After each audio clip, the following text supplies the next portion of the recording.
Resolve শব্দের বাংলা অর্থ কী এই ছোট ভিডিওটির মাধ্যমে এখন আমরা শিখব। রিজলভ শব্দের অর্থ হচ্ছে সমাধান, সংকল্প, সিদ্ধান্ত গ্রহণ করা, মীমাংসা করা অথবা রূপান্তরিত করা। চলুন 3টি এক্সাম্পল সেন্টেন্স নিয়ে নিই। How can we resolve this apparent contradiction? How can we resolve this apparent contradiction?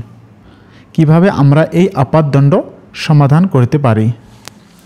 Next example, the cabinet met to resolve the crisis. The cabinet met to resolve the crisis. সংকট সমাধানে মন্ত্রিসভা বৈঠক করেছে। Next example, please resolve the problem immediately. Please resolve the problem immediately. অবিলম্বে সমস্যা সমাধান করুন। তো বন্ধুরা, আশা করছি রিজলভ শব্দের অর্থ শিখে গেছেন। ভিডিওটি ভালো লাগলে অবশ্যই লাইক এবং সাবস্ক্রাইব করবেন। ধন্যবাদ।